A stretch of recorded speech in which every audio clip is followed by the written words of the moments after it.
Aqui está dizendo que somos isso, mas olha que interessante. Há mais ou menos 1 ano, eu fiz um vídeo sobre pornografia no meu perfil, e meu perfil é para mulheres. E para você entender o quanto que a igreja hoje está cheia de pessoas fedidas, eu vou contar uma história para vocês. Eu fiz um vídeo e apareceu uma mulher dizendo: ou você fala comigo ou eu vou tirar a minha vida. E ela era famosa, era verificada. E essa mulher, quando eu falei com ela, me disse: Patrícia, eu sou pastora e o meu departamento tem 2.000 mulheres. Eu vou para monte, gravetos acendem. Eu faço grandes conferências. Eu prego até nos Estados Unidos. Você sabe, eu sei quem é ela é famosa. Mas eu sou viciada em pornografia há 15 anos. Eu sou viciada em pornografia há 15 anos e eu sou uma mentira. Porque a cada 5 meses eu volto ao vômito. O máximo que eu consigo ficar sem ver lixo é 5 meses. Eu venho aqui no altar, eu me arrependo, eu choro e o Senhor me perdoa e eu sinto que Ele me perdoou.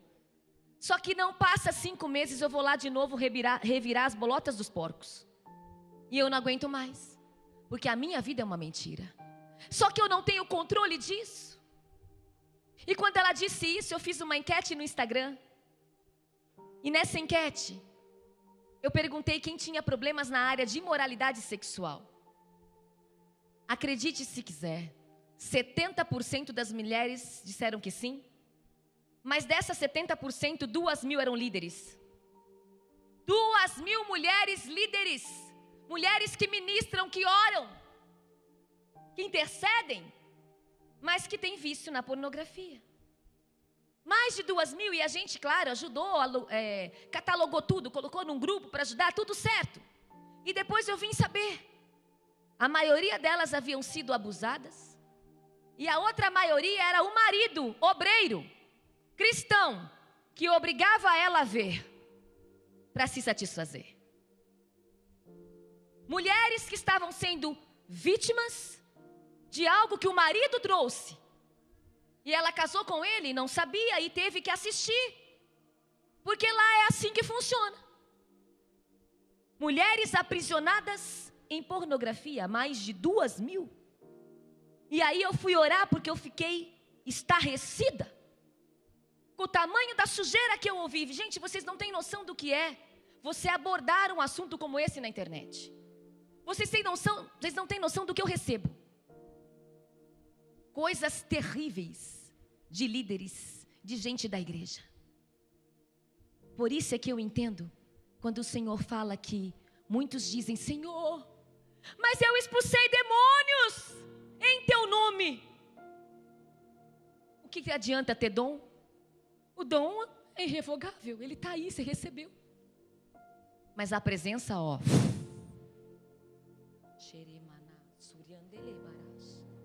já foi embora faz tempo.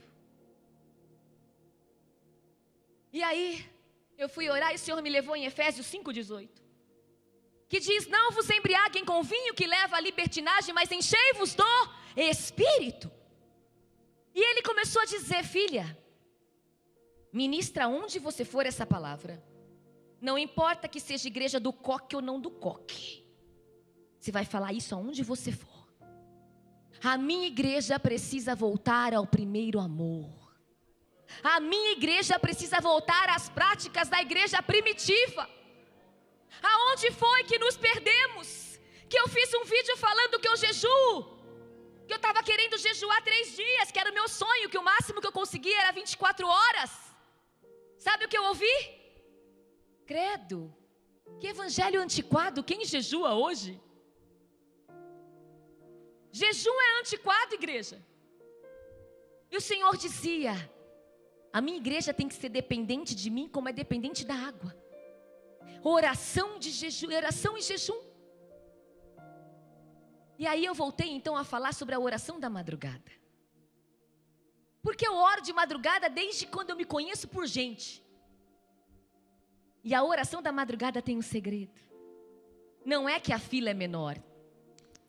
É que a palavra diz que Deus se manifesta aos seus profetas na madrugada. Você pode orar em todos os momentos do teu dia. E você vai falar com Deus e Ele vai te ouvir, mas existe um turno em que Ele fala com você. E é a madrugada. Então, se você quer ouvir Deus, se coloque na oração da madrugada. E eu comecei a orar para o Senhor, e o Senhor foi me trazendo algumas revelações. E uma das coisas que Ele me trouxe, eu quero dividir com vocês. Sabe essa configuração aqui, ó? Que nós somos? Um dia, eu estava orando de madrugada e eu tive essa revelação. A oração também passa por isso. A oração, primeiro, ela passa pela carne, depois alma, para depois o espírito. Só que a gente faz o quê? Diz que ora, hein? Acorda 3 da manhã para orar, irmão. Eu acordo. 15 minutos. Você me perdoa, mas 15 minutos não é a oração, e eu vou explicar o porquê. Pela neurociência, a tua alma leva 25 minutos para se aquietar. Isso é ciência. Sabe aquele louvor? Aquieta minha alma, faz meu coração ouvir tua voz. O coração só ouve a voz de Deus quando a alma se aquieta. Você falar para mim que você ora 15 minutos e que ouve Deus, nem sair da carne e sem saiu. Por quê? A gente chega diante de Deus e faz assim: Senhor, obrigada. Por tudo eu agradeço, por isso, me perdoa por isso. Senhor, me dá aquela casa. Senhor, por favor, faz meu filho ganhar a medalha. Abençoa minha filha. Faz isso. Levanta e acha que orou. Deu 20 minutos. Você não saiu da carne, porque você não conseguiu acessar a alma. Como é que eu sei que eu acessei a alma? Quando depois que você agradeceu e falou tudo, você permanece e silencia. Coloca um louvor de fundo e fica quietinha. Até que o Senhor venha, eu vou clamar. Fica quietinho até que Ele venha. E aí de repente você começa a chorar. Senhor, não precisa mais de casa não. Não precisa mais de medalha, de filho, não precisa mais de nada, eu só quero a tua presença.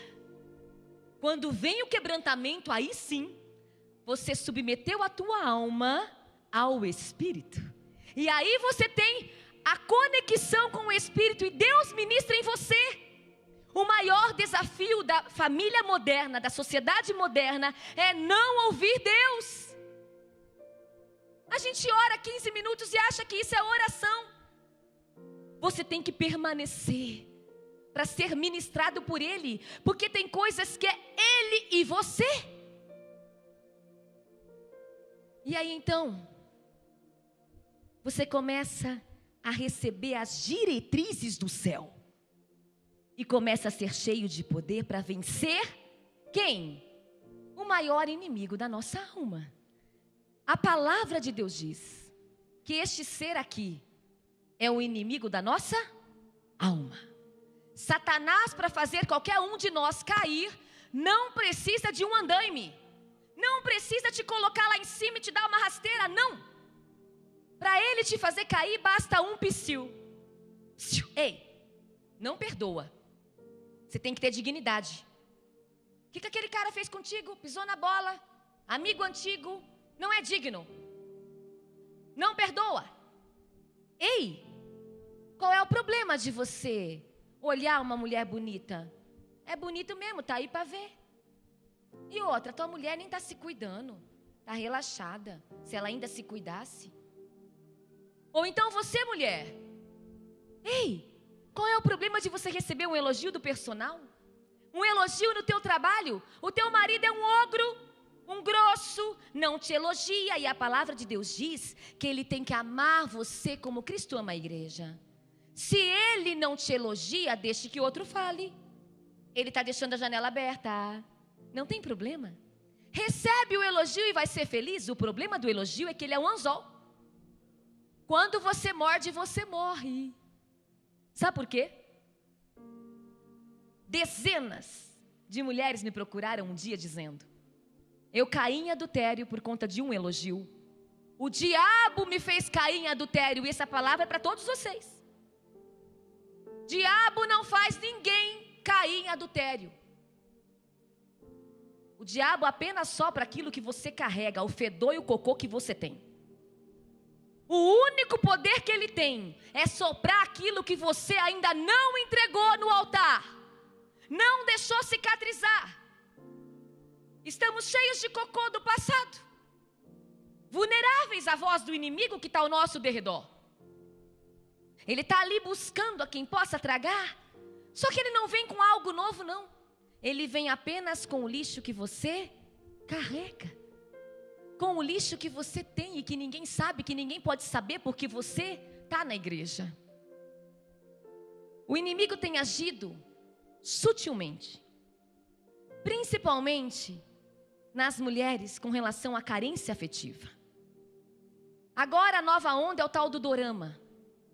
Mulheres estão assistindo dorama 5 horas por dia, viciadas nesse trem. Não tem pecado nenhum ver dorama, mas você precisa entender uma coisa.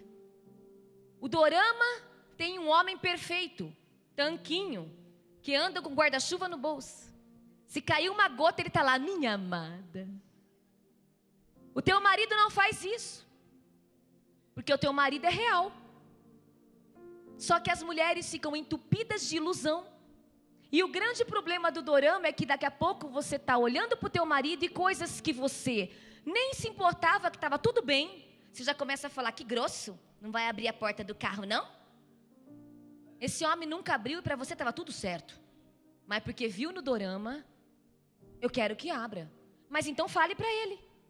Ele não vai aprender por osmose aquilo que você está sonhando e idealizando. Infelizmente, nós somos frágeis, sim.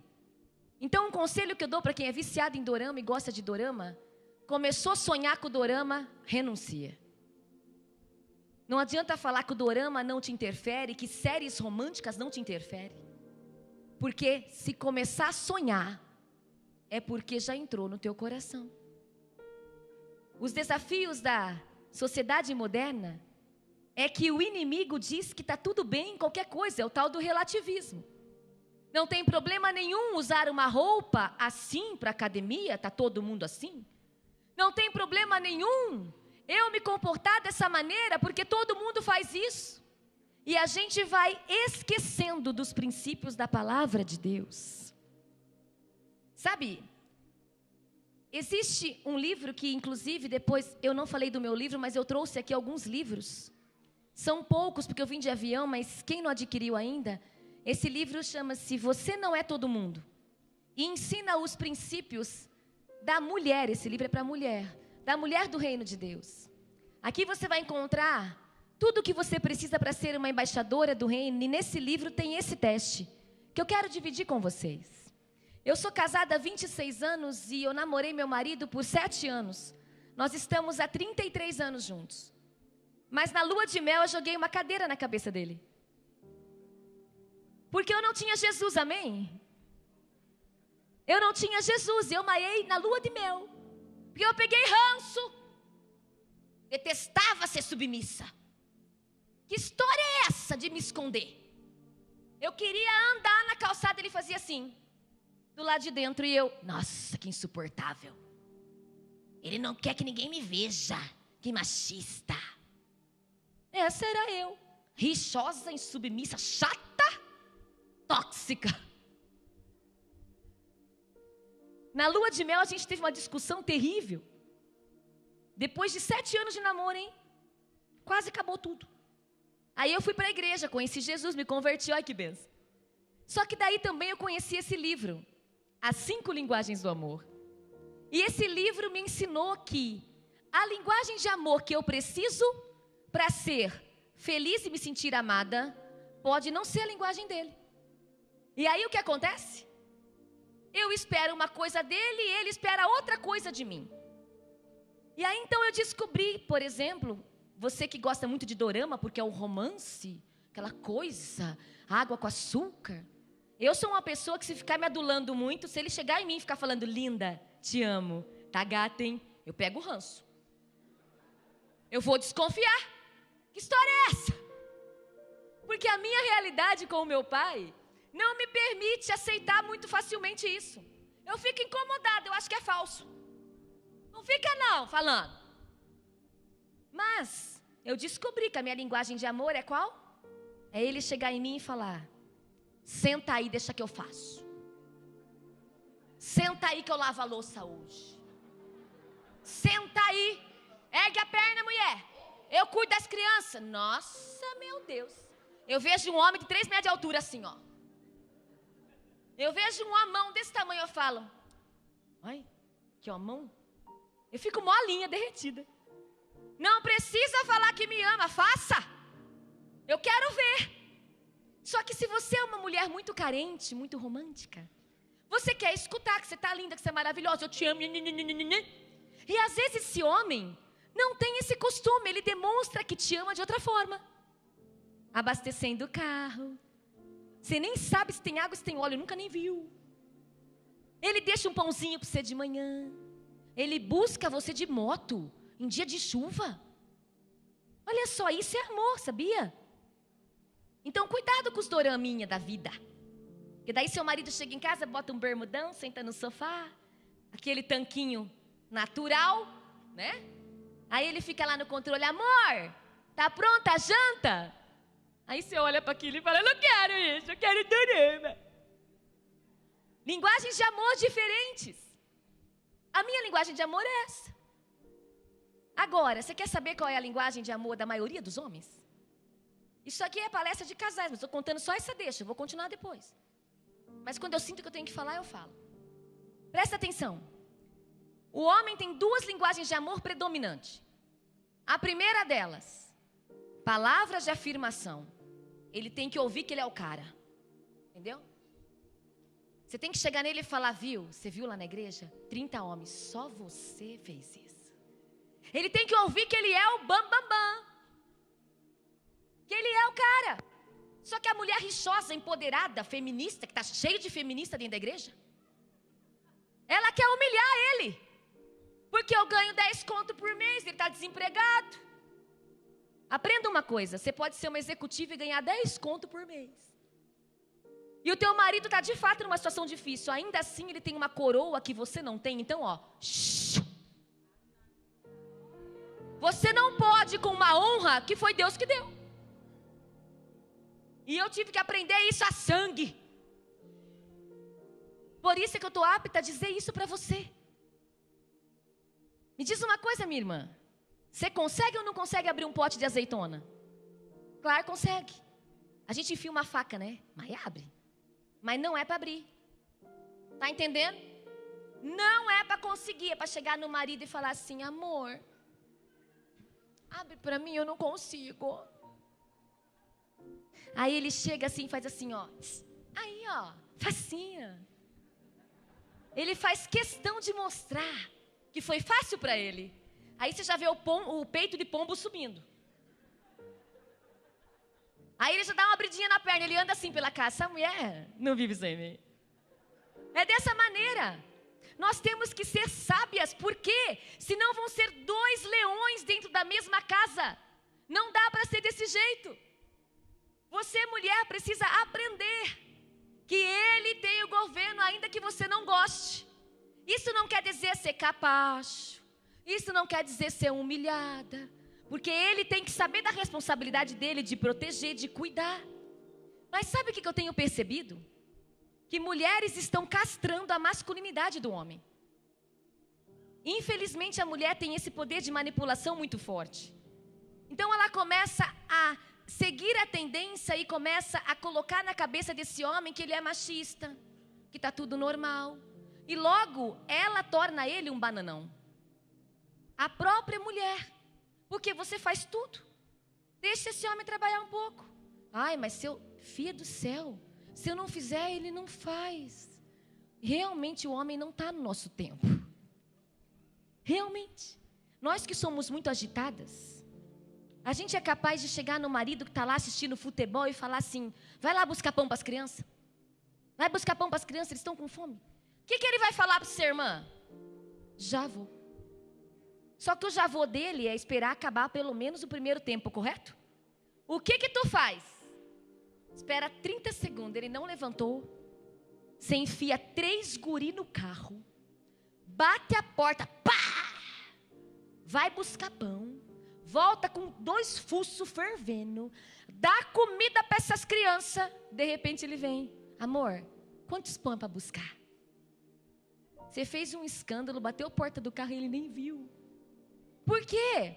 Porque ele está no tempo dele. Nós precisamos entender que nós não vamos conseguir acelerar uma criação diferente da nossa.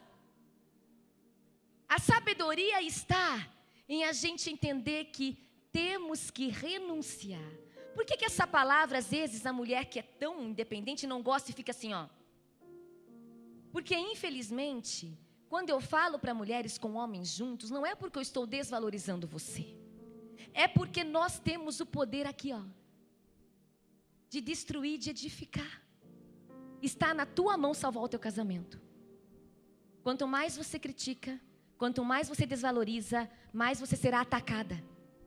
Porque aquele que tem o poder vai atacar. Aí você quer ser amado e recebe o quê? Rispidez. Aí você quer receber um elogio e recebe o quê? Um coice. Mas por que você está recebendo coice? Tem hora que você precisa silenciar. Silenciar e orar. E você é homem que está ouvindo isso, entenda que a tua mulher é frágil. E sim, ela precisa ouvir que você a ama. Ela precisa ouvir que ela é maravilhosa. Ela precisa entender que você está lá para protegê-la sem inibir, sem coibir.